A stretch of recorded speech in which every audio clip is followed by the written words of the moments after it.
Yes. Okay. Hello, everyone. Thank you for joining us. We have 64 attendees and others might be joining as well. Oh, now you can, I think you should be able to see me now. Yes? Yes. Yeah.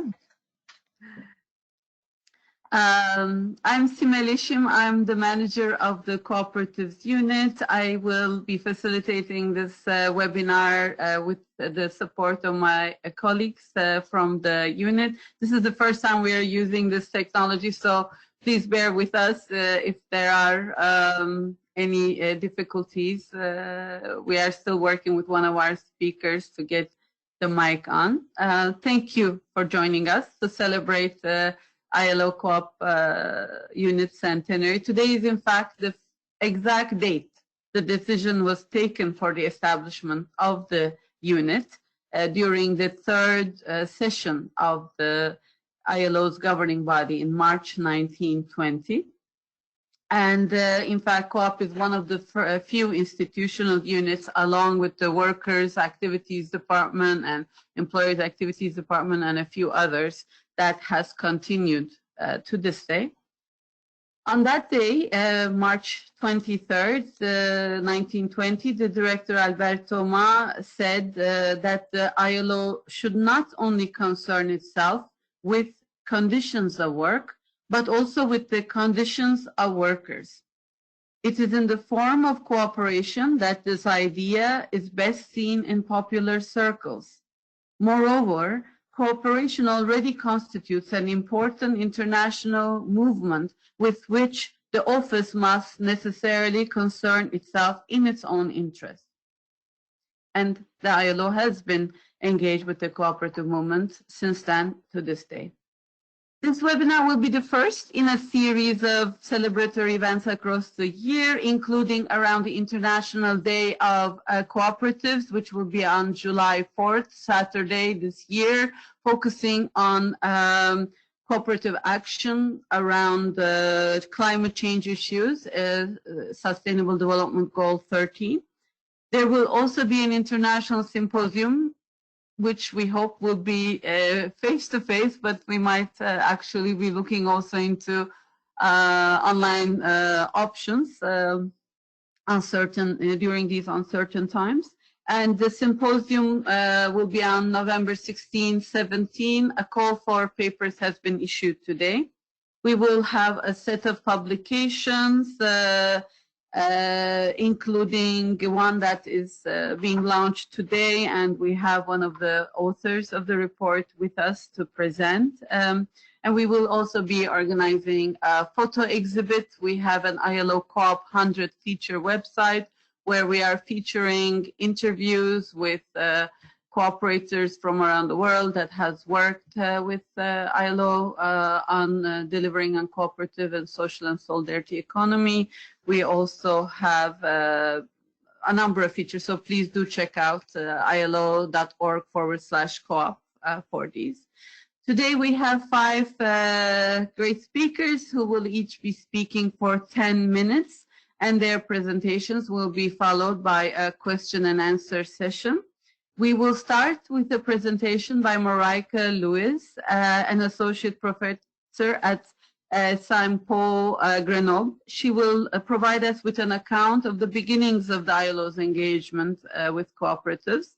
Her presentation will be followed by one from Jürgen Schwettmann, a lifelong cooperator and a former ILO official, as well as the chief of the ILO's cooperatives unit from 2000 to 2006. He will reflect on the role of the ILO across time and through development cooperation in general and in supporting cooperative development in Africa in particular. Ms. Anna Biondi is our third speaker, and she is the Deputy Director of the ILO's Bureau for Workers' Activities, a longtime friend and advocate of cooperatives and the social and solidarity economy. She will reflect on the historical relations between the trade union and cooperative movements. She will also mention the process around the adoption of the ILO Recommendation 193 on the promotion of cooperatives from 2002.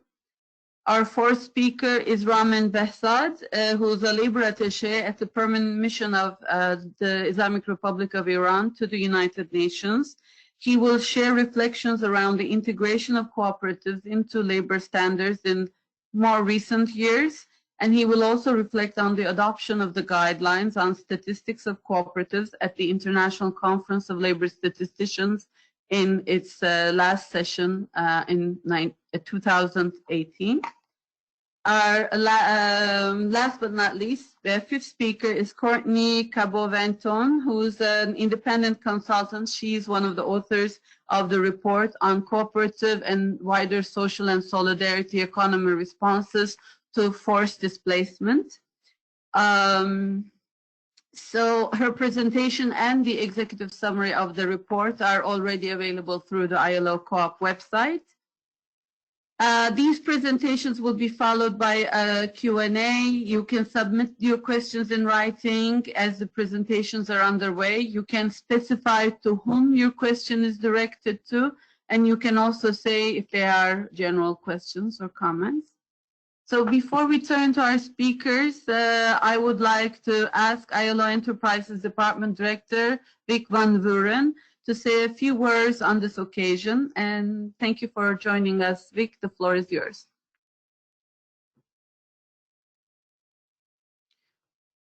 We cannot hear you, Vic.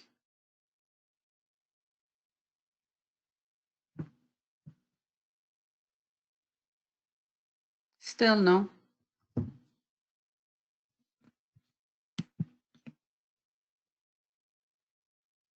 Perhaps we can leave Vic's congratulations to the end, and we can go ahead with Mariah. And Vic, I hope you can stay with us and we can hear your words as soon as we can get your mic working. Thank you for bearing with us, everyone. Mariah, you have the floor.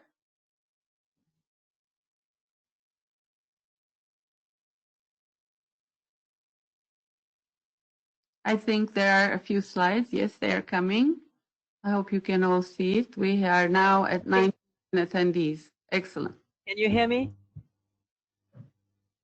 Yes, we can. Okay.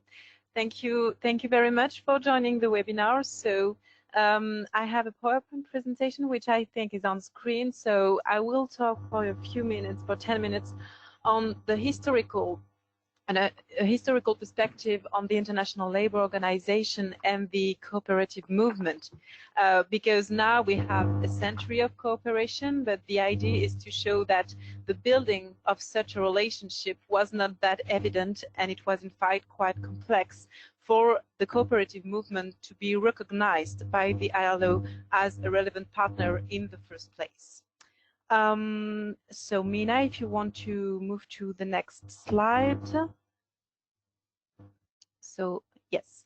So first of all, what should be said is that the ILO is rightly often celebrated for being quite an inclusive international organization compared to most of other international organizations, especially IOs from the UN system, because of its tripartite structure, which includes on an equal footing government, employers, and workers.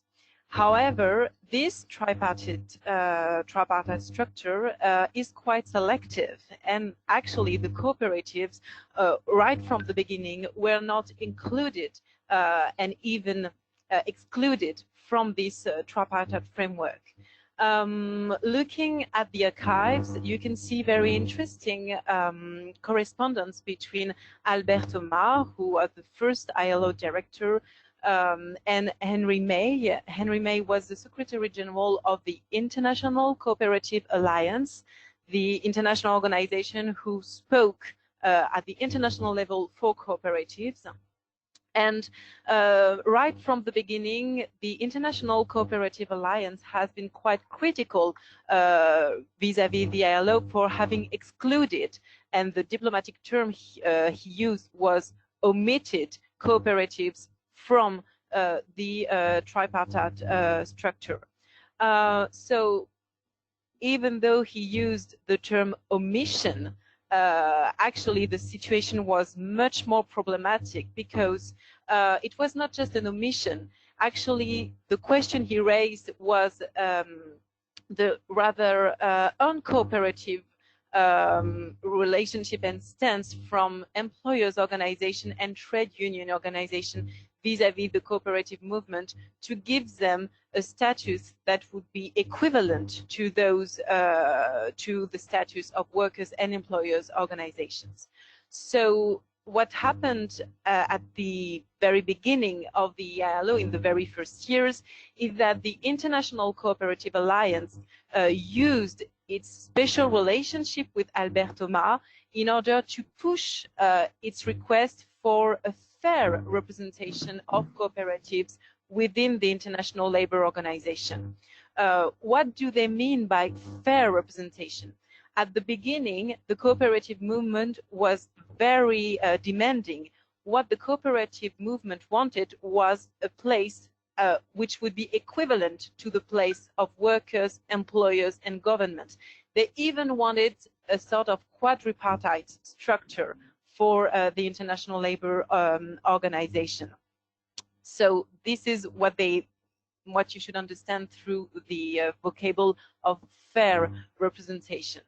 And of course, in order for the cooperative movement, and especially the International Cooperative Alliance, to push for this request, they needed allies because they also had adversaries within the ILO. So they used the personal channel of Albert Thomas in order to push their requests in front of the governing body, which until now is the organ that takes those kinds of political decisions. And it was even difficult at that time because the governing body was quite hostile. Looking at the archives, you can find expressions such as, again, diplomatic expressions such as the lack of enthusiasm of the governing body vis-à-vis the requests of the cooperative movement.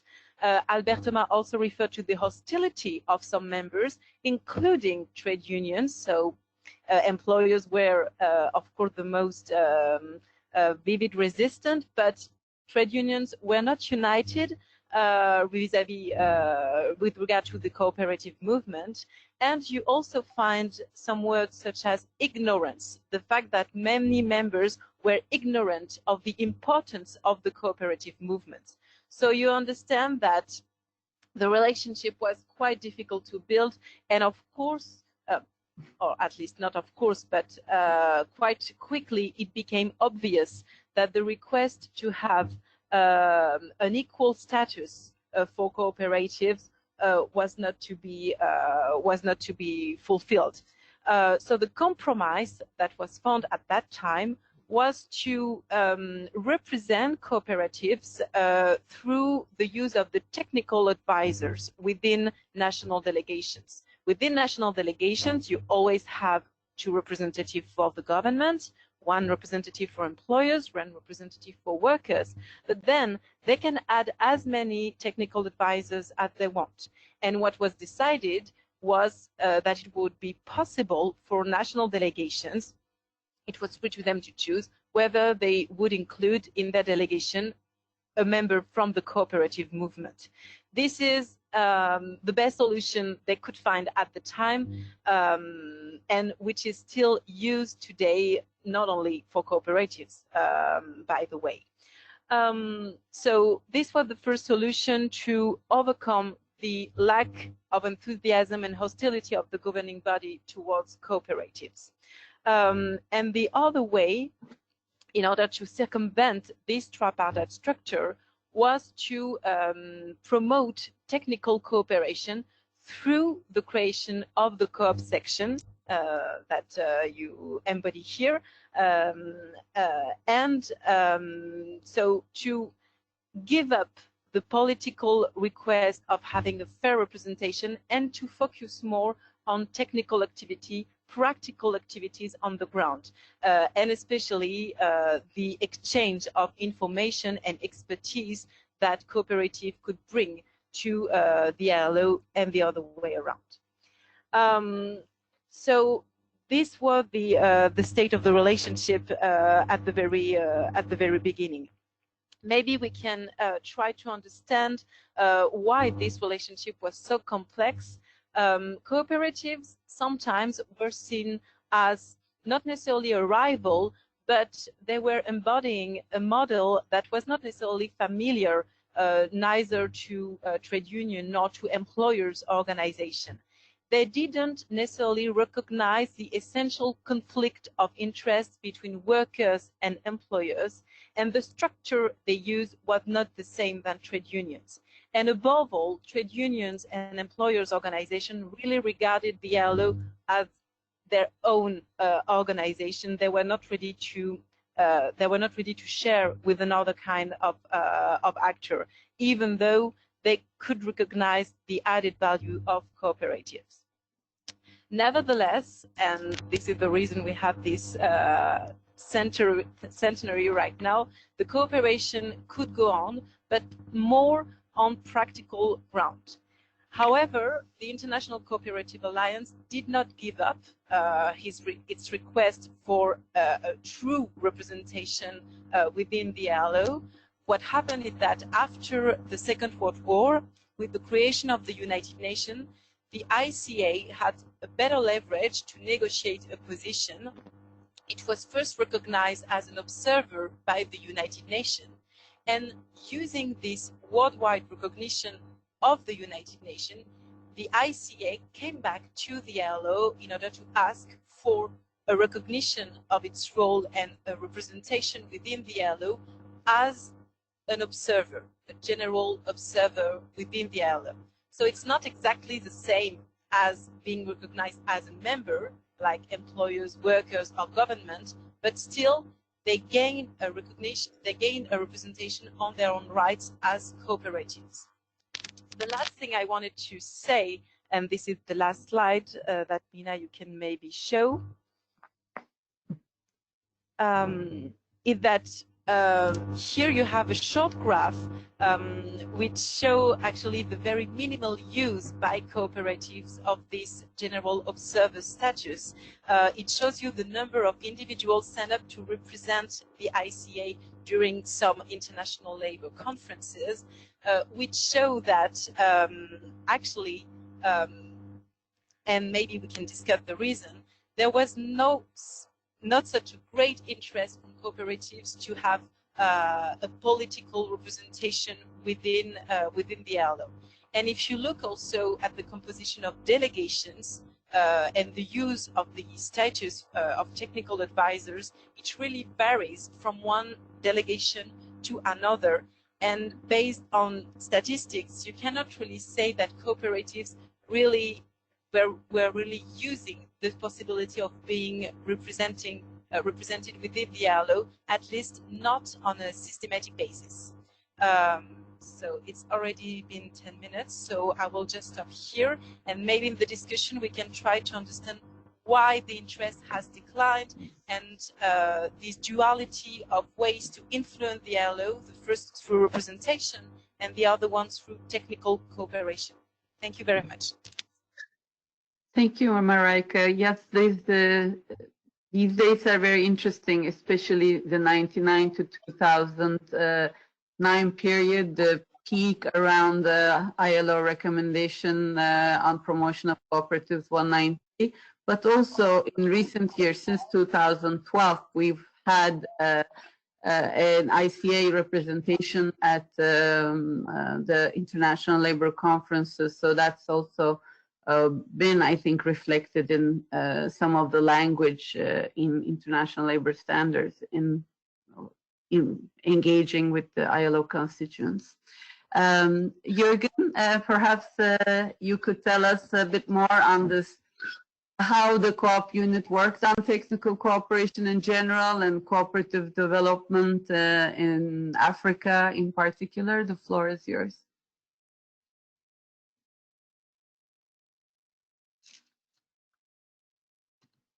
Hello, Jürgen. We cannot hear you. Okay, now I'm unmuted. Okay. Yes, good afternoon, Simel, good afternoon, colleagues, and thank you very much for inviting me to the seminar. It's a pity that we cannot meet physically, but we all need to know the reasons. I would like to talk about three subjects. One is the historical relevance of cooperatives to the world of work, in particular to rural areas and the informal economy. The role of the ILO in promoting cooperative development around the world, particularly also on the African continent, and the relationship between cooperatives, the wider social and solidarity economy, and the future of work. The relevance of cooperatives to rural development and informal economy. As a German, let me quote Friedrich Wilhelm Raiffeisen, one of the founders of the global cooperative movement, who simply stated that what one person alone cannot achieve, many can achieve together. That was his philosophy of self-help and mutual assistance, which led in 1845 to the formation of a so-called Bread Association in a small town in Western Germany. Originally created to distribute bread and other food items to poor farmers who were affected by a catastrophic crop failure at the time, but which quickly turned into a cooperative of joint food, seed and agricultural input supply. Based on that idea, then Raiffeisen established a financial cooperative, which was called differently at the time, but it was basically a credit and savings cooperative in a neighboring village. And that movement was copied in many other cities in Germany, but later also in many other countries. And today we have agricultural rural cooperatives in almost every country of the world. And in many countries, they have quite a substantial market share in agricultural supply and marketing. But the basic idea goes back to what Raiffeisen said.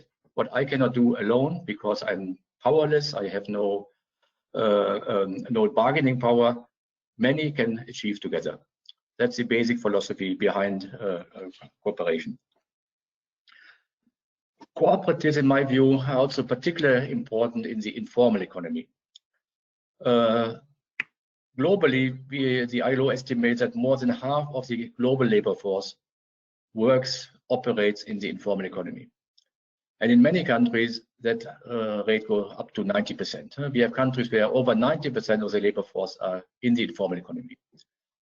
Informal economy means people are not protected by labor laws. They're not protected by social protection. They are excluded from social dialogue. And they have very vulnerable employment situations. In such a situation, they must rely on cooperation, solidarity, reciprocity, mutuality. They need organizations to represent their interests, to increase their bargaining power, to generate economies of scale. And that could be cooperatives or similar organizations. And I'm personally convinced that everywhere such organizations, associations exist, be it in urban or in rural areas, because otherwise informal economy workers and operators would simply not be able to survive.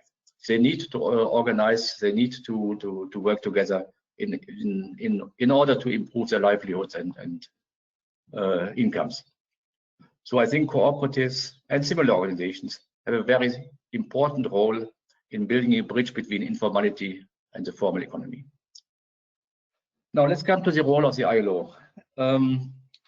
As we all know, on the 23rd of March 1920, the cooperative branch was officially launched by Albert Thomas. Originally, it was more a research, information, documentation unit, trying to collect, compile information, data about cooperatives and publishing that documentation through the cooperative information series. I think the first technical cooperation activity started in the 1940s, but it really took off in the 1960s when many developing countries at the time gained independence.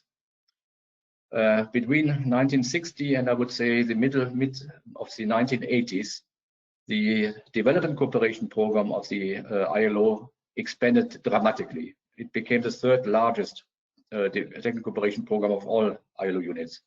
And of course, likewise, the cooperative branch, as it was called at the time, expanded as well, with many new staff members, both in Geneva, but also in many field offices. And we have today, for example, cooperative colleges in many developing countries that were formed in the 1960s, 1970s with support from the ILO, and that still operate until today. Much of the training material developed at the time is still in use in different countries. Came the mid-1980s, the famous structural adjustment period of the World Bank, with a neoliberal approach in which cooperatives had very little place. And that led to a collapse not only of many cooperative units, organizations around the world, but also to a sharp decline in the portfolio of the ILO cooperative program. A decline which ran until, I would say, the early years 2000, when the ILO governing body decided to place on the agenda of the International Labour Conference an item on the promotion of cooperatives, which in 2002 led to the adoption of recommendation 193 on the promotion of cooperatives, which, as we have found out, has led to legal and policy changes in 120 countries around the world. A very influential document, which was developed at this time, and which also led to the rediscovery of the cooperative advantage by the ILO itself, by its constituents, and by many development partners and developing countries. So today, I think we are witnessing a rebirth of the cooperative program of the ILO and a mounting interest by many constituents in the role of the cooperatives. And that mounting interest is also connected to the changing world of work, the future of work. What does it mean, future of work? We know there are technological changes such as digitization, automation. We have demographic changing in aging society. We have environmental changes, climate, global warming, and so on. It's quite aware. Everybody's quite aware about these different trends. But what it really means that in many instances, we will witness a weakening of the employment relationship between the worker and enterprises. More and more people are working in pseudo-independent professions, where they do not have a fixed income. They're lacking social protection. They are not involved in social dialogue because they're working on their own as subcontractors or independent workers. And that is likely to continue this movement and likely to expand because of the opportunities that can be created by digitization, for example, or as we are doing today, having a webinar instead of meeting physically.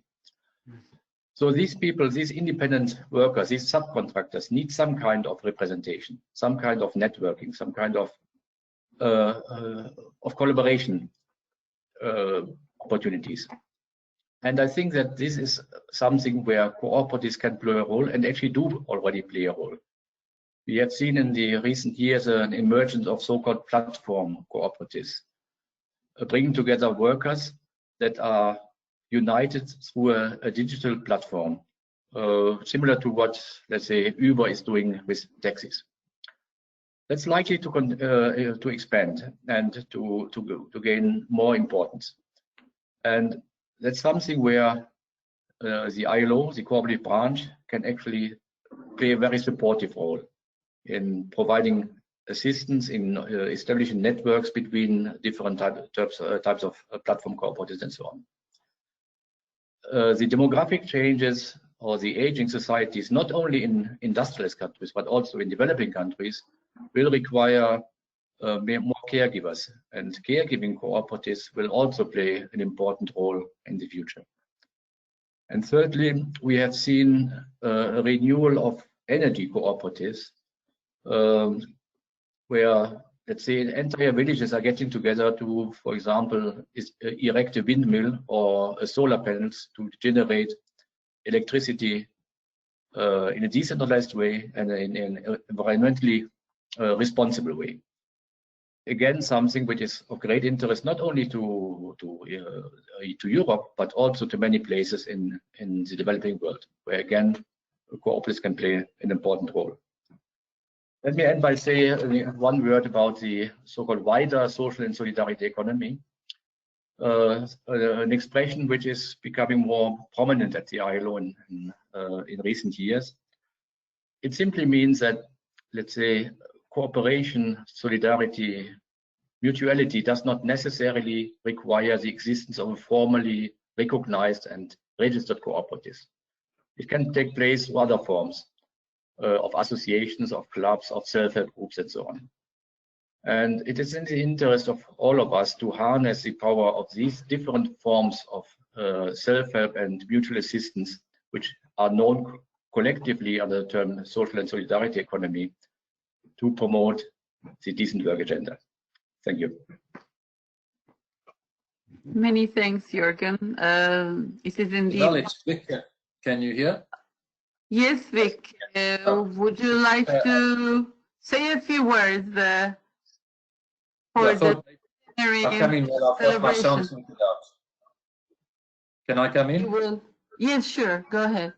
Thank you. I'm sorry for the hitch just now. I think it maybe have been on my side that I didn't unmute properly. I think, first of all, a happy birthday to the cooperative movement. 100 years is quite an achievement within the ILO co-op department. It was after a world war that led to the establishment of the cooperative unit in 1919, and this came out in 1920. And although we can celebrate 100 years, I think we're going to have to start after another war. What we're seeing out there at the moment with the loss, the prediction is going to go up from 25 million jobs that are being lost.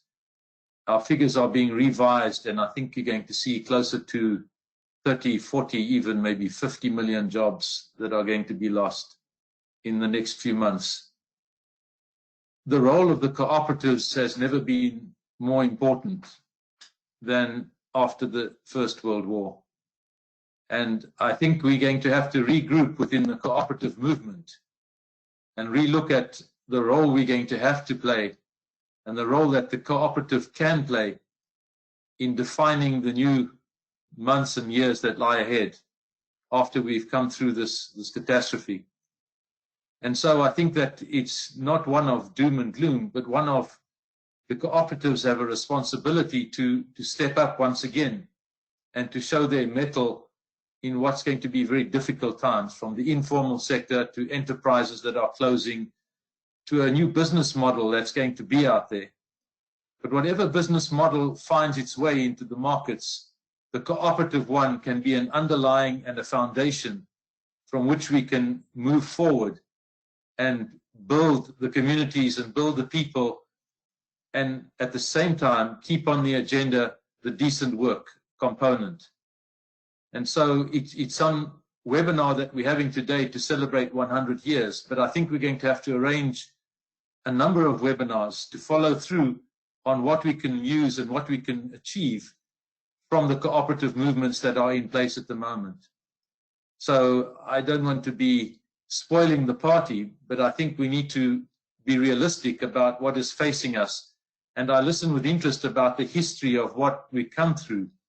We're starting a new chapter now for the next 100 years, and we need to go with the same vigor and conviction that those that started this 100 years ago started their journey.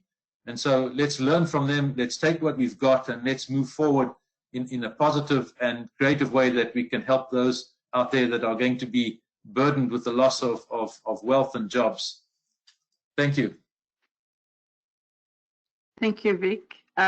We would like to now go ahead and hear from Anna Biondi, who comes as the Deputy Director of the Workers' Activities Bureau at the ILO, and the relation between workers and cooperative movements. The floor is yours, Anna. Thank you so much. Can you hear me? If Yes. so, go on, and indeed it is with great emotion that I actually participate in this day of celebrating 100 years of the cooperative branch in the ILO, as it was recalled by the colleagues. The only thing I would disagree with Mariah is about the fact that both trade unions and cooperative movement were certainly familiar with their own model, because both trade unions and the cooperative movement started, I would say, 100 years before, or 200 years ago, from the same movement that wanted to fight the economic and social exploitation that was coming from the Industrial Revolution. And two of these movements are the ones that were indeed institutionalized, the trade unions and the cooperative movement. I would say also that at the beginning, the distinction between trade unions and cooperative was not even clear. While it is around mid-19th century that the two become clearly separated, and the relations anyway continue to be maintained, and the two movements were always considered complementary and jointly pursuing solidarity endeavors. But it is exactly probably what Mariah was saying about the fact that they needed to find also the way of dividing themselves. That's why probably the trade unions at the beginning and the private sector, were seeing the ILO more of a separate instance, while indeed it was important to bring also, as Alberto Ma did, the issue of cooperatives within.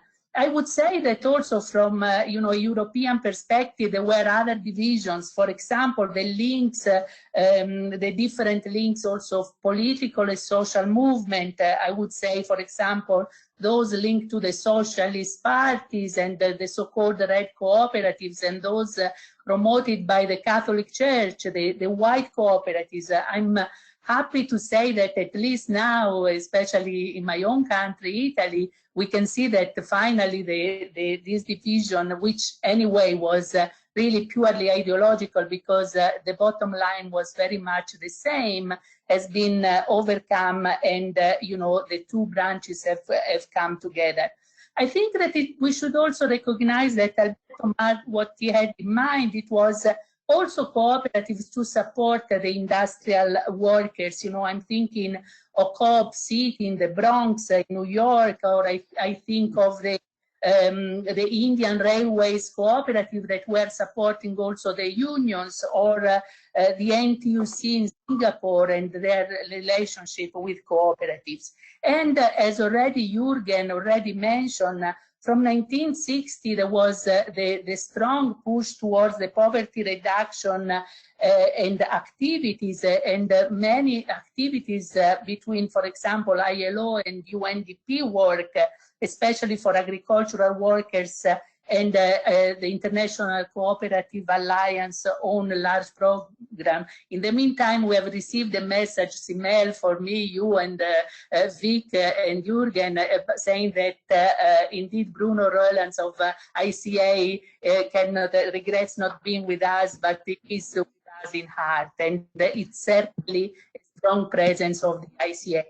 So what I would say is that recommendation 127 was already mentioned, but in the trade union perspective, it lacked a strong reference to workers' rights, an element that instead is very much core in recommendation 193 of 2002, especially in the fight against pseudo-cooperative, the bogus cooperative, that try to deny the employment relationship. And indeed, as you asked, Simel, I would say that before arriving to 2002, indeed, if I think, for example, both from ACTRA, from the Bureau for Workers' Activity, in 1999, we had a symposium on the informal economy and the protection of workers. And indeed, these items of both cooperatives and the informal economy went very much together. Let's remember that in 2002, these were the two items in the ILC, both the adoption of the recommendation as well as discussion on the informal economy. As you say, that preparation, and Jürgen was mentioning it, it's quite interesting to go back to the governing body. I was the secretary of the workers group at the time in the Economic and Social Policy Committee, together with Ibrahim Patel, that the current Minister for Economic Development in South Africa, that was the spokesperson on these issues, including so in the recommendation, and very much there was a strong push for this discussion, but also I'm thinking of the colleagues from Latin America. They were the one that, especially I remember Colombia, they were very strong about saying, in our region, cooperative are used to deny workers' rights. These are bogus cooperatives, the yellow cooperatives, as they call them. Let's do something. And at the time, we certainly agree with Jürgen that that was a strong outcome. But I say now, maybe we should have gone for a convention, because as much as the convention is important, we know the difference between international instruments, and maybe we keep this in mind for the next 20 years when we have to rediscuss, because I think that eventually to link a government to the adoption of a convention as its value. But anyway, this is for the future, as we say. Let me also remember, an example of an active collaboration between trade unions and cooperatives in the Syndicop project that went in Africa between 2002 and 2006. It involved the ICA, ILO, and ICFTU at the time before ITUC. And we worked specifically in Tanzania, Uganda, and Kenya. And unfortunately, the enlargements towards South Africa didn't work at the time. But, it's like certainly there are probably different reasons why the project didn't go and wasn't established also in other regions. But I think it's a challenge also for us to reflect. I would say that one reason for maybe it didn't work well, it was the fact that sometimes you had an imbalance between workers, trade unions, and cooperative movements, where both of them came together. The project worked better. So I think, again, it's an encouragement to look at the future. And let me add just a couple of quick things, because otherwise we just look at the back. But also, I was discussing the other day with Manola Cavallini of the trade union CGIL in Italy, because I really wanted to know what is happening now between trade unions and cooperative. And she was giving me wonderful examples of collaboration, for example, in Italy.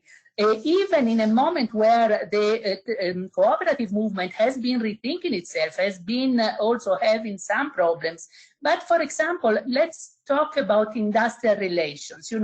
Once you have, in theory, 300 collective agreement deposited for trade unions, for cooperatives in Italy, only 20 have been signed by the major cooperative movement and the major trade unions. That shows that you have a core group of sound industrial relationship. There is also, very importantly, since 2007, an active observatory, both at national and local level, on possible labor law dumping, in particular on minimum wages. This observatory brings together the Cooperative Alliance, Minister of Labor, Ministry of Economic Development, and the major trade unions.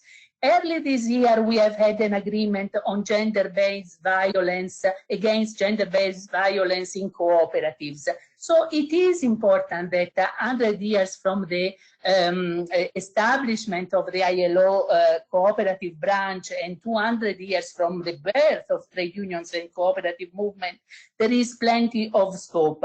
And I would say, together with Vic, that the current crisis also needs to be used to rethink the cooperative and the social and solidarity economy and local sustainable development, as triggers for a better world of work. I think, of course, after the recommendation, the Global Employment Agenda, the Global Jobs Pact, the 2008 Social Justice Declaration, and finally, the Centenary Declaration of the ILO, the task for a human-centered approach, have put an emphasis, or at least a presence, of the cooperative and the social solidarity economy. The Centenary Declaration says that these are a driver for decent work, productive employment, and improving living standards for all. So I really think that this is just indeed an exciting chapter in a longer discussion. Thank you very much. Thank you very much, Anna. In fact, thanks for reminding the issue of pseudo cooperatives. One of the publications during Centenary around which we will have a webinar is the joint initiative with the International Cooperative Alliance looking into good practices in addressing pseudo cooperatives that bring together the governments, legitimate cooperative movements, and trade union movements, and activating co-op potential for decent work. This is something very much on the agenda, with from child labor to forced labor to freedom of association and equality and end to discrimination. Ramin, if we could now go to you, our fourth speaker, Ramin Behzad, who would be sharing with us his thoughts around the engagement from the Asia Pacific regional group around the cooperatives and social and solidarity economy. The floor is yours, Ramin. Good afternoon, everyone. Can you hear me? Yes. Okay. Thank you very much for providing this opportunity and for convening this virtual meeting. Congratulations to all on the centenary of the ILO's cooperative unit. The office has indeed taken plenty of effective measures for promotion of cooperatives, particularly in the recent years, and I would like to appreciate all the efforts made. Cooperatives have played an important role in the economy of many countries, including in Asia and Pacific, and my country, Iran. Cooperatives have proven their ability to generate sustainable employment and decent work. There is a growing interest in the wider social economy, including social enterprises in Asia, because now I am serving as the coordinator of Asia and Pacific. Some days ago, we had a presentation from the office in our meeting. I appreciate that one as well. For the case of Iran, I should say cooperatives have a high standing in Iran, so that the constitutional law emphasizes the role of cooperatives, and so it has set the stage for promotion of cooperatives throughout the country. In the same vein, you see the mention of cooperatives in the name of the ministry, that is a Ministry of Cooperatives, Labor and Social Welfare. Promotion of cooperatives has been one of the priorities of the ministry always, and in this regard I can say there are 7 strategies for the ministry to pursue with regard to the promotion of cooperatives. First, promotion of cooperatives culture. The second strategy is development of management and capacity building for practitioners in the cooperatives. Third is strengthening network interactions among co-ops. Fourth, strengthening cooperation between the cooperative sector and the related institutions and bodies of the country. Fifth, providing incentives and financial support to cooperatives. Sixth, development of markets for cooperatives and promotion of their brands. And the last but not the least, effective supervision and monitoring, which is very important as well. I think creating an enabling environment for cooperatives to flourish is of significant importance. The ILO promotion of cooperatives recommendation 193, as the other speakers also mentioned, provides a very good basis in this regard. In my opinion, it is crucial to address cooperatives from the perspective of future of work as well, due to the fact that transformations in the world of work are occurring at an unprecedented pace and scale. Technological developments, climate change, demographic shifts, globalization are the main drivers of change. Well, I think consideration should also be given to the unprecedented challenges in the world of work, like the COVID-19 pandemic and their impact on labor markets. In my view, cooperatives could be of great help in such a situation, as it is the case for Iran. Cooperatives are playing an important role in mitigating the impacts of this incident on the labor market.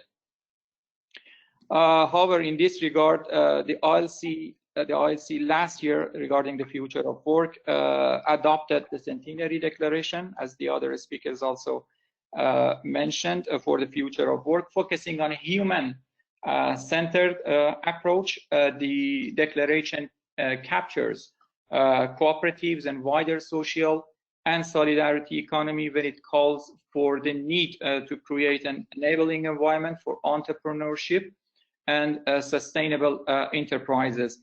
The declaration also underscores the need for innovative solutions to generating decent work, productive employment, and improving living standards for all in the face of these changes. The cooperatives, I think, are well positioned to effectively contribute to shaping the future of work that we want.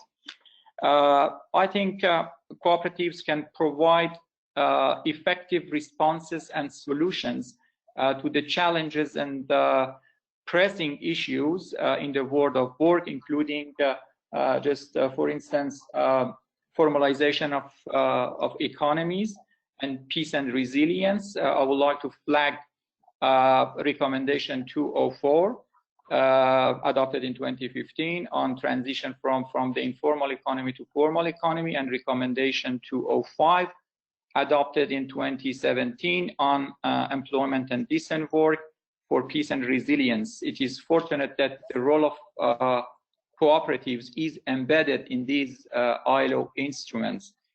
Regarding the future of work, I also would like to mention that the role of digital technology in development of cooperatives is very important. I think that should be addressed effectively. What are the policies, and how we should consider this point? I mean, the role of digital technology is very important.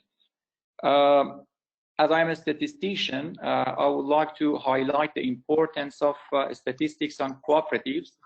It is essential to produce reliable and accurate statistics on cooperatives worldwide, to know how the policies and programs translate into action, and to monitor progress vis-a-vis the related policies. In this regard, the 19th session of the International Conference of Labor Statisticians in 2013 included for the first time in its agenda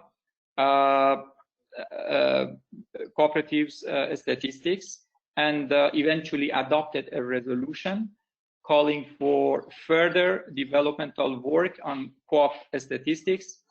After that, efforts were made to examine approaches and statistical methodologies of a number of countries, including Iran, in producing statistics on co-ops. Iran was very supportive of this initiative and shared its experiences in this regard. Then a technical working group was established, and I was a member of that technical working group for developing guidelines on statistics of co-ops, and the outcome was in fact submitted to the 20th session of the CLS. After the discussions in the recent ICLS, the conference adopted guidelines concerning statistics of cooperatives. Now the guidelines are available, and the national statistical offices, the ministries dealing with statistics on cooperatives are in a position to apply the guidelines. Well, I think quality statistics on co-ops can lead the policymakers to more effective policies and decisions with regard to the cooperatives. By improving statistics on co-ops, further researches could be conducted to gain more insight into the characteristics of cooperatives and their economic impact. Raising that, let me also highlight the role of research. I think research is very important with regard to the cooperatives, and we need to gain more insight in this respect. With regard to the guidelines on statistics concerning cooperatives, I think this achievement in the ICLS may be heralded as a breakthrough in promotion of co-ops. Let me also raise another issue, because cooperatives were mainly operating in rural areas, and now urbanization is growing, and I think they should be adapted to urbanization as well, because even with regard to the future of what new forms of cooperatives are emerging. Let me mention knowledge-based cooperatives. I think this is evolving and growing, and so for the case of my country, the government is striving to further develop knowledge-based cooperatives. Thank you very much for providing this opportunity. Thank you very much, Raman, especially for your emphasis on the need for harmonized and comparable statistics on cooperatives, which will also inform the work on similar statistical base for wider social and solidarity economy. And you also mentioned the importance of research, the evidence as part of evidence base. So we would like to go ahead and hear from Courtney for her work for the ILO on mapping responses on cooperatives and wider social and solidarity economy to forced displacement, which was a partnership between the Prospect Project, ILO and Co-op unit. Courtney, the floor is yours. Great. Can you all hear me okay? Yeah, yes. Super. Great, thank you so much. So myself and my colleague Toscan Clary were commissioned to undertake this study with the ILO, looking at the responses by cooperatives and also wider social and solidarity economy organizations to forced displacement specifically, because we've been seeing a rise of the use of cooperatives and SSEOs in that context, and ILO was very keen to understand more about how exactly that's taking place and how it can be supported further. So if you want to go to the next slide. I'm going to go through these slides very briefly just to give a flavor. So obviously, just to give the context, 70 million forcibly displaced persons worldwide. And I think one of the things that's important about that displaced population is that 78% of all refugees have been in exile for 5 consecutive years or more. So the notion of being displaced and this being a temporary situation is not one that's founded in evidence. Rather, we're looking at populations where sort of longer term solutions are needed, and therefore the role of cooperatives is quite distinct. Next slide, please.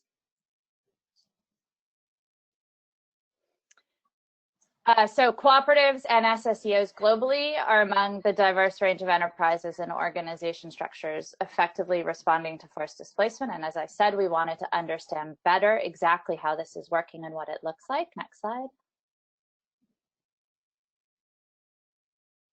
So the objective of the assessment was to really identify good practices, lessons learned, and also look at any innovations that are being used to use cooperatives and SSEOs to deal with the specific challenges that are faced by displaced populations. Next slide.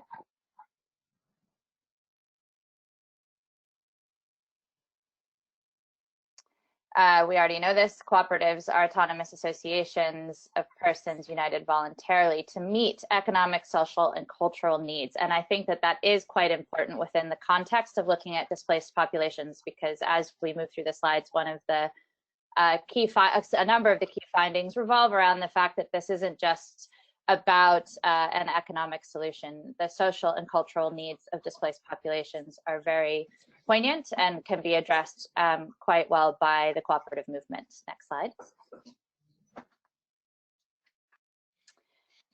So we also looked at SSEOs, and I just want to highlight that per Vic's comment earlier. We were looking at not just formal cooperatives, but a broader range of organizations, people-centered with economic and social aims, providing services. And on the right, you can see the list of the different kinds of organizations that we were considering. So we were also looking at mutual benefit societies, associations, community-based organizations, self-help groups, etc. And this was quite important because some of these less well-defined and more informal organizations play quite a key role in displacement. Next slide. One of our key findings is that cooperatives are uniquely positioned to address the needs of both displaced and host communities. Next slide. And this really played out through the role of cooperatives as being community-based, locally owned, inclusive, delivering practical services, but really importantly, fostering social capacities and peace building. So as I said, that social and cultural aspect of cooperatives that's embedded within their definition is really key to a displaced population. They're also able to provide an integrated and flexible response. So as you can see on the right, we saw that cooperatives were providing all kinds of roles related to goods and services, employment, knowledge exchange, empowerment, peace building, resilience, things that are really critically needed with the populations that we were looking at. The next slide. One of the really interesting pieces of the assignment was looking at the various pathways for engagement that have been used. And if you go to the next slide, we found a whole variety of ways that cooperatives are being used to link between both host community and displaced communities. So we would see host community cooperatives providing services to displaced people, recruiting displaced people as workers, including displaced people as members. So that's kind of on the host community side, providing services and roles for displaced populations. And then on the next slide, we also found host communities providing capacity building and training for displaced people to set up their own cooperatives in their new countries where they had been displaced to. And also displaced people providing cooperatives to provide services not only for themselves, but also for host communities. So it was fun to see that it was going in both directions. And the next slide. We also saw displaced people and host communities organized into cooperatives by international organizations, so combining groups. And then also returning displaced people when they return to their own communities, forming cooperatives to help rebuild within the reverse migration back to their home country. Next slide. A couple of the key findings. First of all, structure matters. So the democratic and participatory management structure was really key to success in this context.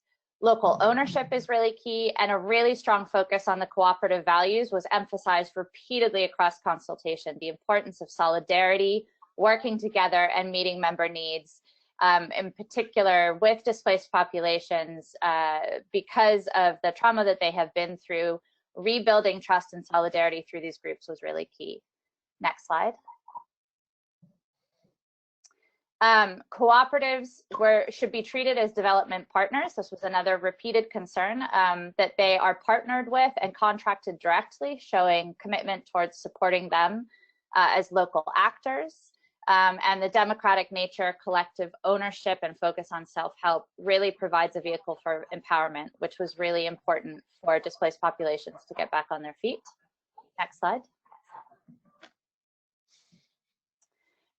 Formal legal recognition fundamentally affects the ability of cooperatives to replicate, grow, and become self-sufficient. But as I mentioned, what we did find quite consistently with some of the earlier precursors to more formal cooperatives, such as self-help groups or other mutual aid associations, were often being used in camps, especially where displaced populations may not have as many legal rights in some countries. Those groups are really critical for them using creative problem solving to find ways to produce livelihoods for themselves. Next slide. We also found that both the meso level supporting organizations were really key as a bridge between the cooperatives and then the more macro level policy environment. And we also found quite consistent feedback around the role of international agencies within that ecosystem, that they should really be providing an enabling environment, listening to local demand, and finding ways to support the goals of the cooperative so that they can scale organically. One of the big risks that was pointed out quite frequently is that international agencies will try to replicate cooperatives at scale rather than letting them form organically within these contexts. The next slide. We also found that cooperatives are highly contextual, and if you go to the report when it comes out online, you'll find that we tried to include a lot of really practical examples of the ways that some of these cooperatives are being used. And they're doing all sorts of different things in really creative ways. It was a really interesting study, responding to a variety of different needs. And it's really important that any programming reflects this and supports this, again, rather than trying to apply a cookie cutter approach.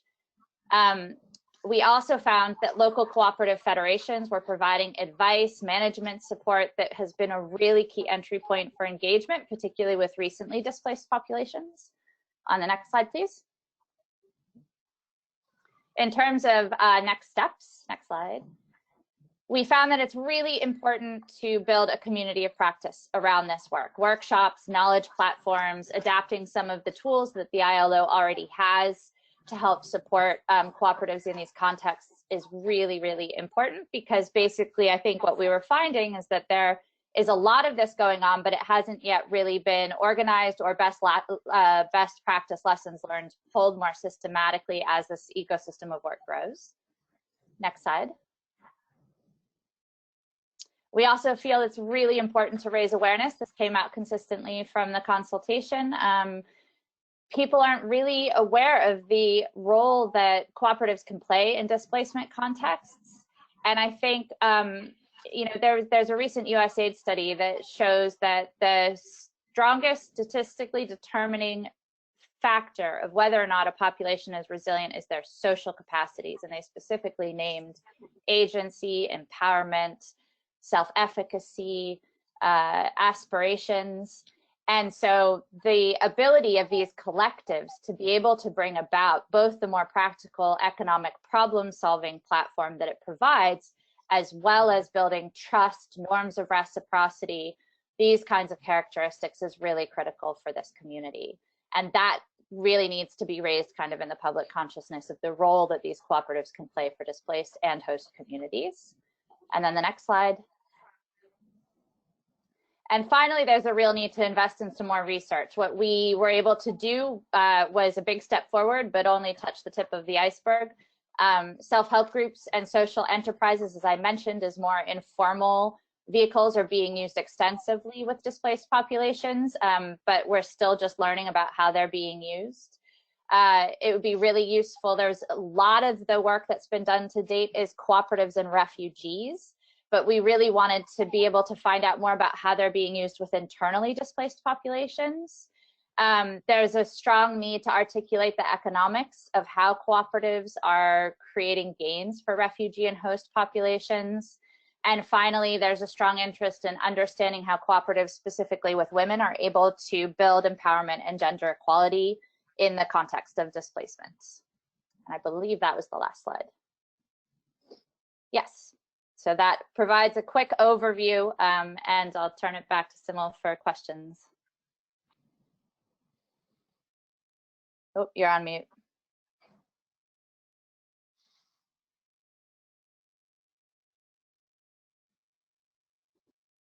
Hello, can you hear me now? Okay, thanks a lot for this, Courtney. The results of this research have already been shared with project country offices, prospects country program around Middle East and East Africa, and is informing interventions, cooperative and solidarity economy interventions in a number of countries, including Jordan, Iraq, Lebanon, Uganda, Sudan. I'm sure I'm missing a few, but yes, now the floor is open for questions. Please write your questions and you can direct them to the people you would like them to answer, or you can make them general. If they are addressed to the ILO, please indicate that as well. And my colleagues will read your questions, and then we will take turns in responding.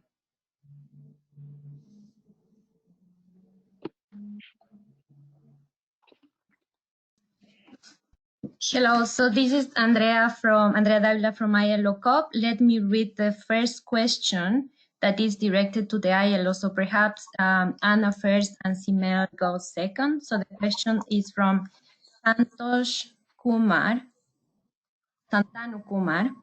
And the question is, you will probably agree that social organizations are dominated by the political parties in many countries.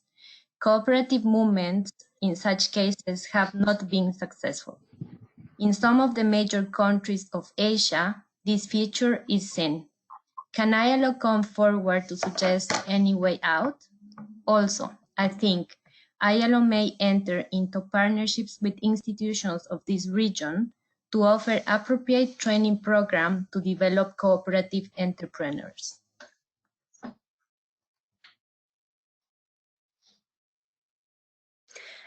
Hello, can I? Okay. Yes, Anna.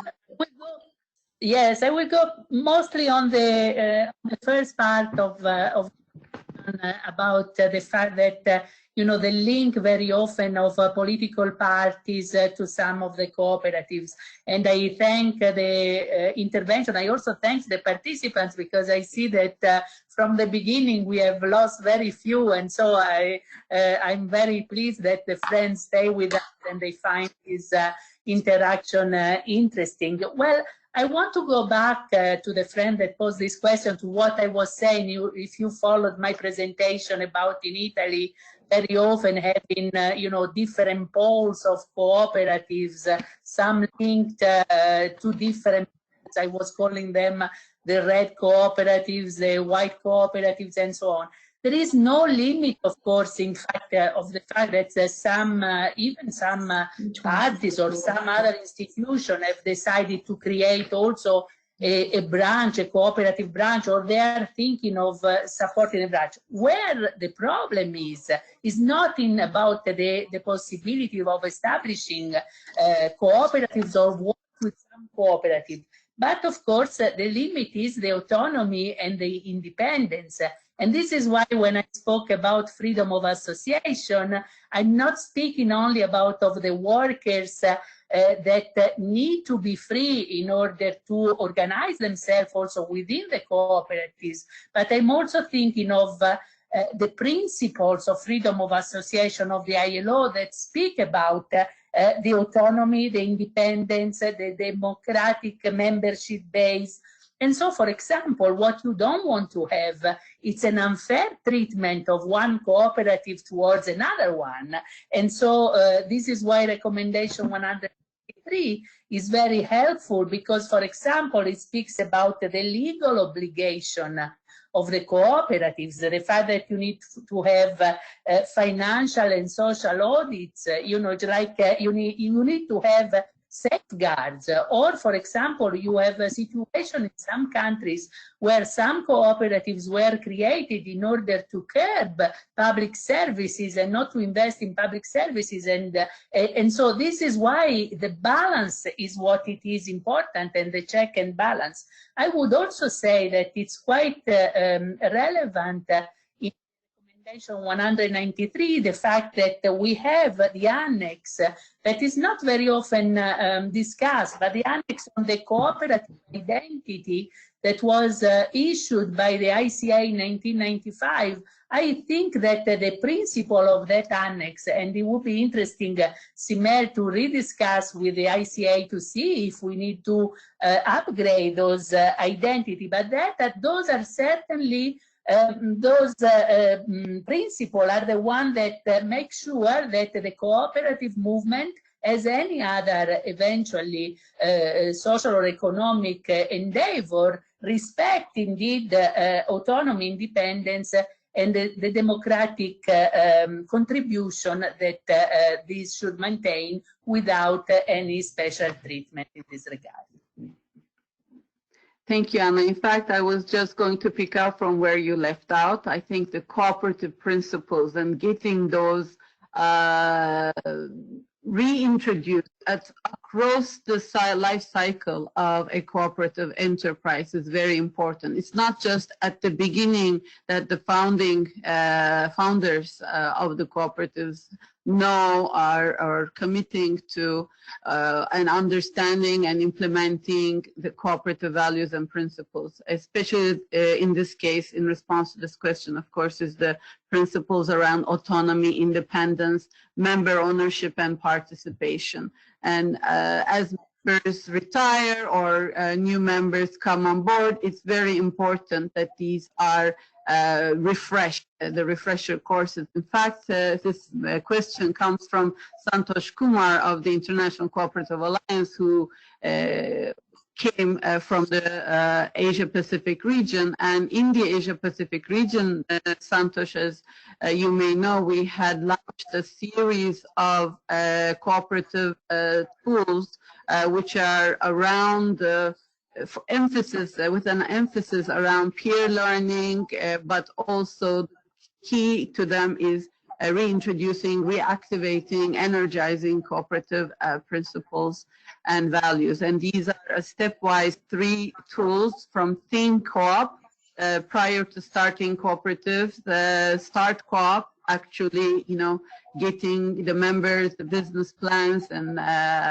all that in order, to Manage Co-op, which is in more advanced stages of the cooperative. So this issue of the principles around retaining autonomy and independence are critical. I don't know if Jürgen or anybody else wanted to add a few words. Yes, thank you, Simel. Well, I would think that the statement that cooperatives were under political control was certainly true in many countries in the 1960s and 70s, when cooperatives were used as instruments of the state or political parties for ideological reasons. For example, many African countries experimented with what was called at the time African socialism, the third way between capitalism and communism. And cooperatives played a very central role in that scheme. Now, these were all very unsuccessful experiments, and they all ended as a result of the structural adjustment period of the 80s and 90s. And I would say that today, at least on the African continent, you have very few countries where cooperatives are under state control or party control. They are genuine self-help organizations respecting the cooperative principles as reflected also in recommendation 193. Okay. Thank you, Jürgen. And in fact, even with the donor organizations, international organizations, like the context that Courtney was speaking about in forced displacement, it's very important that, of course, cooperation, self-help, mutualism, these are critical, but the one form of cooperation should not be imposed. It needs to be really owned by the people who are initiating it and using it for their members, users, communities' benefit. And as we might be waiting for other questions, Andrea, do we have others? Because we could also do a round of the speakers if they would like to add any further thoughts. So yeah, I have more questions, so if you don't mind, I can read. Please, go ahead. Perhaps first, just to clarify that the question that I read came from Santanu Kumar. And the one that okay, a different Kumar comes from Santosh Kumar. So Santosh has 2 questions. He says, I invite responses on both or at least one of them, depending on the time available. The first question is, most of you panelists played an important role in reinstating the role of cooperatives during and right after the 2008-9 crisis. In a recent message in solidarity from DG Ryder on the coronavirus crisis, he said that the same logic and same common determination as of crisis of 2008-2009 must be shown by the ILO in responding, specifically on the imminent losses in jobs. Could you share some key features of this common determination and logic? And the second question is, how do panelists view and understand the notion of cultural needs and aspirations, especially in the context of future of work and the SDGs, which are global in their fabric? So perhaps the first question also goes to the ILO, Simel, Anna. Anna, would you like to get started? Yeah, thank you. I would like to start, even though, you know, it's like we have no magic sphere to see where we will be going. I must say, you know, reflecting indeed on the past and before the future, you know, it's like, it's almost, I think this is a relevant question to us all. How is it possible that we had a good standard on cooperative? We had a big crisis in 2008. We were not able, as ILO, but in general as UN, I would say, and also from governments, you know, to really bring back, you know, this change also, and this resilience of the cooperative movement, you know, just in as a future model. And so, you know, from an ILO perspective, I would say, you know, beyond the Bureau for Workers' activities, I think it's very important to reflect, for example, what will be the one UN that we are discussing. You know, the UN family, for those of the friends that are in connection but maybe don't know enough, you know, it's like is rethinking its organization indeed based on the SDG, but in general of the way of working across the countries. Ourselves in the ILO know some of these, but it's a work in progress.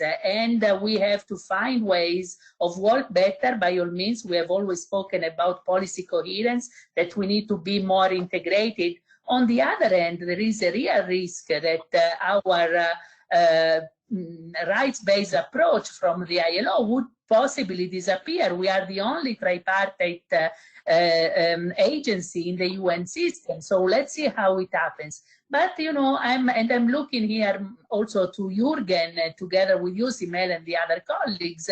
You know, I mentioned before, you know, in the 60s, in the 70s, maybe more on agriculture, more on certain developing countries, but there was a lot of work with the UNDP and the ILO.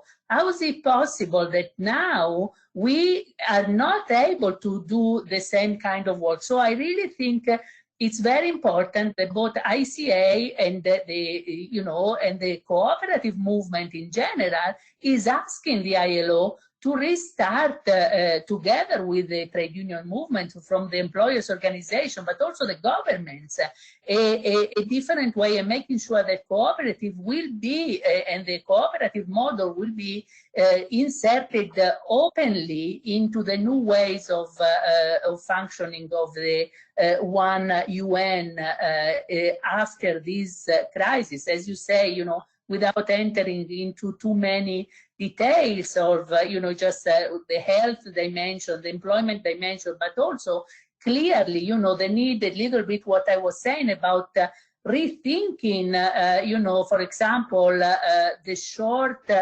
production settings. You know, of course, we need to have rules for the global supply chains, but we need also to rediscuss community and local development. I think this is an opportunity, and I think we should be all together in discussing that also. Not only the ILO does the setting and the technical cooperation, but the resources, wherever they are, with the IMF, with the World Bank, are going into this new way of thinking development. I can say a few words, and perhaps Jürgen, you would like to add. From the 2008-9 crisis, one of the key themes that came out was that we cannot continue with business as usual, that the profit maximizing motive is not serving the communities and the society and the environment at large, that it needs to be rethought. And in fact, from that crisis, ILO and other research has shown that cooperatives have come out for the most part as institutions that did not only sustain employment, but in some cases even expanded in consumer co-ops, in financial co-ops. They were actually, they did not take risks like the shareholder, their capitalist model, and they were more risk averse and stayed closer to the community's members' needs and survived and even thrived. From this crisis, we are collecting, in fact, examples of cooperative response and how cooperatives and other social solidarity economy enterprises are working, collaborating with governments and responding to their communities. One of the things that is coming up is, again, quick response, informing their members, adapting the work schedules, and we will be sharing these findings with you all. And even growth. I mean, yes, we are talking about job loss, but in some of these sectors, like rural electricity co-ops, these are basic services and they have to run. So the co-ops are really mobilizing even new workers, consumer co-ops. I mean, there is, as we are searching for a lot of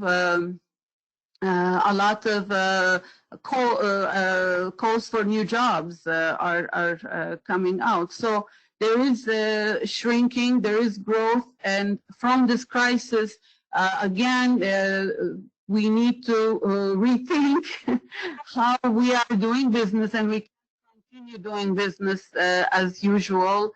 And yes, a position from the co-op movement and position from the UN as linked to sustainable development goals will be critical in moving forward. Jürgen?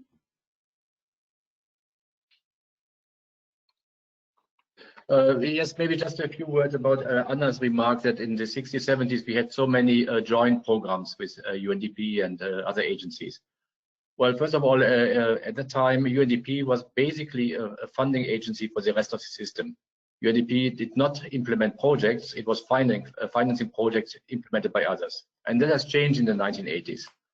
But we have made some years ago an attempt to build the UN task force on the social and solidarity economy, in which the ICA is involved as well. And that task force continues until today. It's currently working only at the global level, but we are trying to develop a joint operational program that would be replicating the work of the task force at the country level with several agencies, UN agencies together. And we hope that this could be the starting point of a renewed cooperation between different UN agencies around the theme of cooperatives and social solidarity economy. Thank you. Thank you, Jürgen. Andrea, any other questions? Yeah, indeed, many questions related to the response to the crisis of COVID-19. Perhaps I think that, yeah, all of them go more or less in the sense that you just responded. Perhaps now I will try. I will give the floor to Courtney because there is an interesting question related to her study. So it comes from. Let me tell you who did the question afterwards. So the question is: did the research identify, assess any spillover effect, unintended consequences in brackets of gender empowerment taking place at forced displaced population COP members level towards household level and host community levels? That's a really good question. So we weren't able to get into that kind of level of depth with this study. our main focus was those pathways, to just first understand what are all of the different ways that cooperatives and SSEOs are being used in displaced populations. And because they were so diverse, there was quite a lot to unpack just within that. We do, the organization that I run is called the Share Trust, and we do a lot of work with women's self-help groups specifically.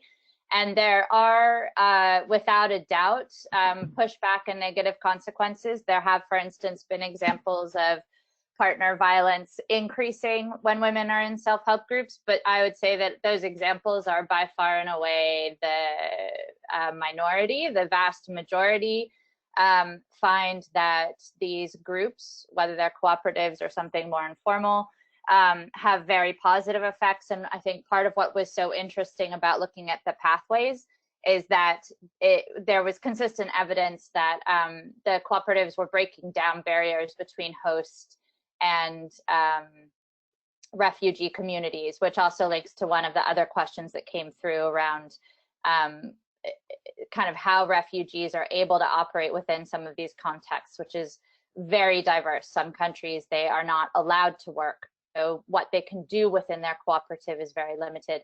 In others, they are, and particularly when they are allowed to integrate, they are able to do much more through their cooperative because they have more power and can access more services, land rights, etc. And so that piece of, in order for that to happen, host communities and host governments need to be on board. So that ability of these groups to break down barriers and tensions, I'd say, is one of the key benefits, and that the examples of that not working are in the minority, but obviously that's something that's really important to keep a strong eye on. I would also emphasize, in response to COVID, we are seeing that a lot of these networks, so interestingly, a lot of cooperatives and other types of groups cannot meet for obvious reasons, but they're activating through their networks because they form these incredible networks of people to distribute health messages, to engage in behavior change around COVID. And then I was just on the phone with Gates on Friday around how they're looking at these groups and their ability to rebuild. And I think what's interesting around the questions to the ILO is that we, whilst we aren't all displaced, we're all undergoing situations in our country where every single one of us is going to face, even if I don't lose my job, I'm trying to support lots of the people around me who are losing their jobs. And so it affects all of us. And it's going to be interesting. I think that the cooperative movement is going to play a huge role in so many contexts of trying to rebuild. And just going back to that point that really came out loud and clear in the study is that it's, when people say cooperatives, they tend to think of agricultural cooperatives for people who don't work in this space.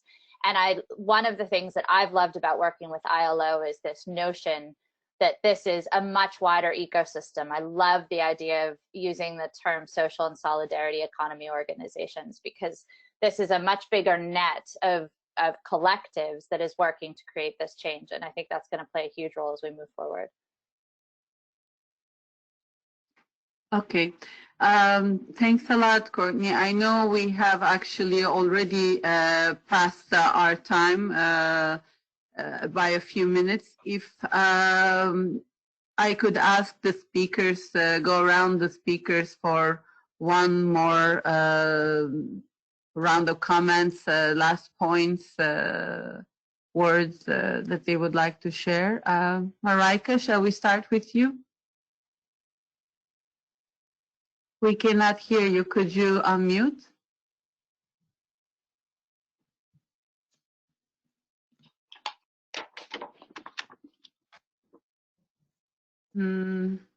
No, still not. We'll move on to Jürgen and perhaps work on your speaker. Jürgen, any final words? Yes, perhaps. I was just recalling that while the other panelists and panelists were speaking about the relationship between cooperatives and COVID-19, we had organized, I think it was in 2003 or 2004, quite a big conference on the role of cooperatives in fighting HIV/AIDS.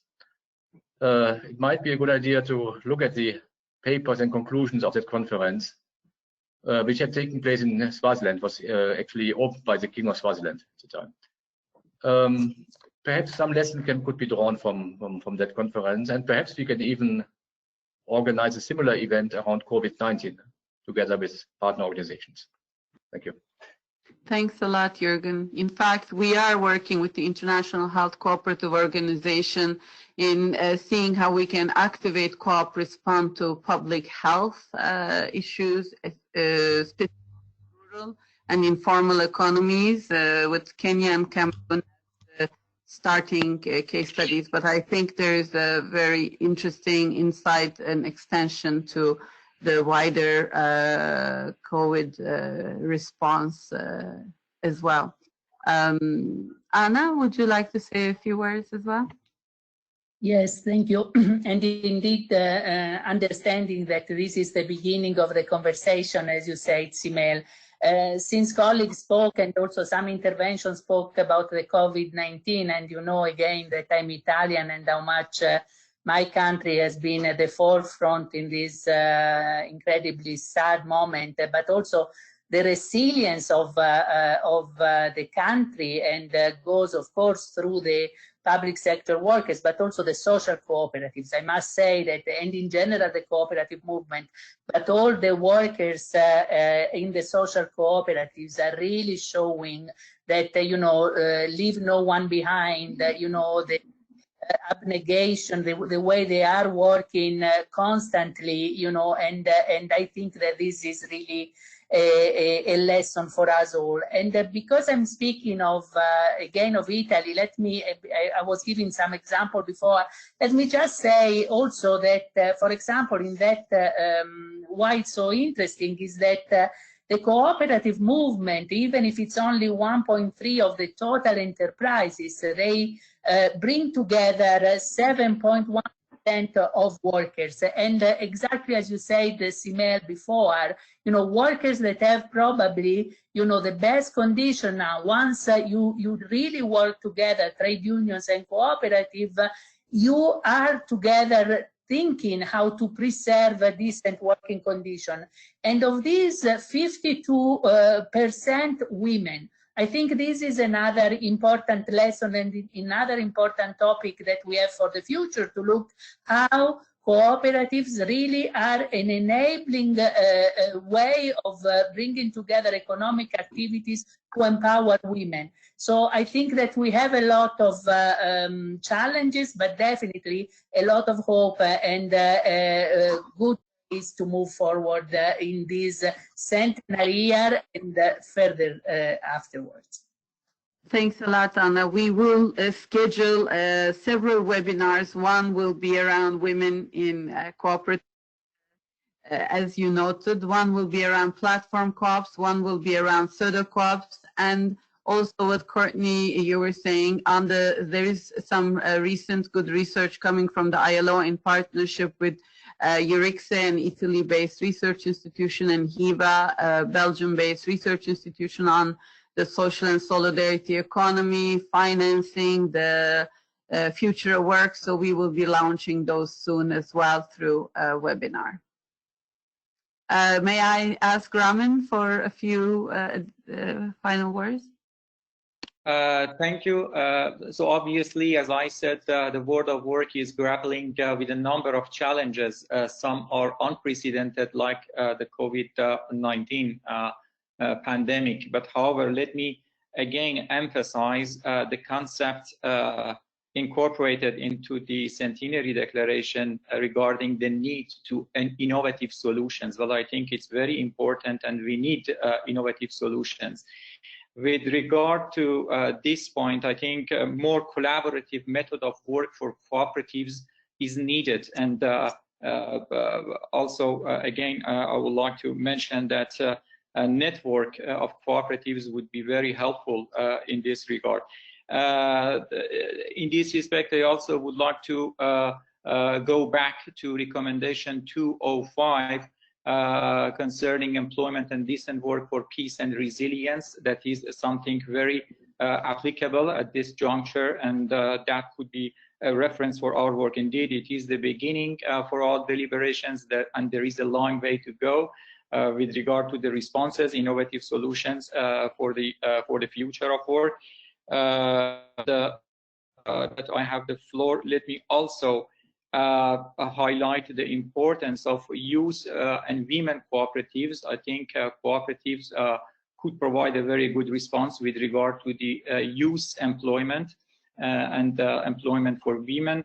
That is also very important. Thank you again. Thank you, Raman. Mariah, can we hear you now? Can you hear me? Perfect. Yes, please go ahead. Okay, I just wanted to briefly conclude by saying that from a historical perspective, what we can see is that one of the weaknesses of the cooperative movement, if you compare it to the trade union with regard to the ILO, was that the cooperative movement never had one institutional voice at the global level. It was more fragmented, more dispersed. And I think that maybe we have to, in addition to all those local initiatives, you have to also take into account the importance of having an institutional structured framework internationally. Thank you, Mariah. I think the ICA is now in a rather strong and concentrated position of being a singular voice, but thank you for that historical insight. And Courtney, could we go to you? Sure. I think I probably said most of it in the last comment, but just to reemphasize, particularly from the refugee perspective, but more importantly, I think almost even in a wider global context, if you look at the literature around how people behave, there's actually studies that show that people who have higher levels of empowerment statistically take out twice as many loans, they invest in more productive businesses, they send more of their children to school. And this is something that USAID, through its study around the key role that social capacities play in building resilience, has really been leaning into quite heavily over the last year and a half. And I think, you know, when we talk about cooperatives, there is a tendency to lean into the conversation around the economic strengthening. But there's actually also this very strong literature that shows that there's an incredible power in people working collectively that's very soft, but actually, when you talk about it, but actually has statistically relevant findings to why these groups are able to do so much. And so I would just, from my perspective, end on that note, that it's a really exciting conversation to have, particularly in the times that we're in, because there's a wide range of benefits that come about even beyond the economic. Thank you very much, Courtney. We are around 15 minutes over time. Thanks to the speakers, thanks to the attendees for staying with us. This is the beginning of a conversation this year. We hope to have many more. Please stay tuned and celebrate with us. Thank you. Thank you. Thank you. Bye-bye.